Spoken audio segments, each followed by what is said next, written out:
Telugu flame YouTube channel ఇప్పుడే subscribe చేసుకోండి. ఈటీవీలో చాలా కాలం పాటు ప్రేక్షకులని విశేషంగా చక్కటి రేటింగ్స్తో అలరించిన సీరియల్ మనసు మమత. 11 ఏళ్ల పాటు 3305 ఎపిసోడ్స్గా ఈ సీరియల్ ప్రేక్షకులని అలరించింది. తెలుగులో ఎక్కువ ఎపిసోడ్లకి రచనా దర్శకత్వం వహించిన సింగిల్ దర్శకుడిగా మనసు మమత సీరియల్ దర్శకుడైన అనిల్ కుమార్కు ఇండియా బుక్ ఆఫ్ రికార్డ్స్లో చోటు దక్కింది. మా బృందం పడిన కష్టానికి ప్రతిఫలం దొక్కిందంటూ ఎంతో ఆనందం వ్యక్తం చేశారు దర్శకులు అనిల్ కుమార్.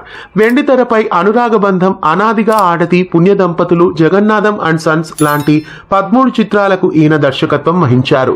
ఈటీవీ ప్రారంభమైన నాటి నుండి ఈటీవీలో ఎన్నో సీరియల్స్ ని అందించారు. 30 ఏళ్ల పాటు ఈటీవీతో ఆయనకి జర్నీ ఉందని చెప్పాలి. వండర్ బాయ్, అంతరంగాలు, విధి, పద్మవ్యూహం, తూర్పు వెళ్లే రైలు ఇలా ఎన్నో సీరియల్స్ కి ఈయన దర్శకత్వం వహించారు. ప్రస్తుతం రంగుల రాట్నం, వసంత కోకిల సీరియల్స్ కు ఈయన దర్శకత్వం వహిస్తున్నారు. కొన్నేళ్ల క్రితం రాత్రి 7:30 అయిందంటే ఈటీవీలో అందరూ చూసే సీరియల్ మనసు మమత.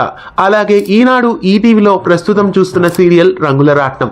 ఈ గొప్ప సీరియల్స్ అన్ని అనిల్ కుమార్ దర్శకత్వంలో రావడం ప్రత్యేకత అని చెప్పాలి. మనసు మమత సీరియల్ దర్శకులైన Anil Kumar India book of records లోకి చోటు దక్కించుకోవడం పట్ల ఆయనకి కంగ్రాచులేషన్స్ ని తెలియజేద్దాం. ఇలాంటి మరెన్నో అప్డేట్స్ కోసం మన ఛానల్ ని సబ్స్క్రైబ్ చేసి పక్కనే ఉన్న బెల్ ఐకాన్ ని యాక్టివేట్ చేయండి. తెలుగు ఫ్లేమ్ యూట్యూబ్ ఛానల్ ఇప్పుడే సబ్స్క్రైబ్ చేసుకోండి.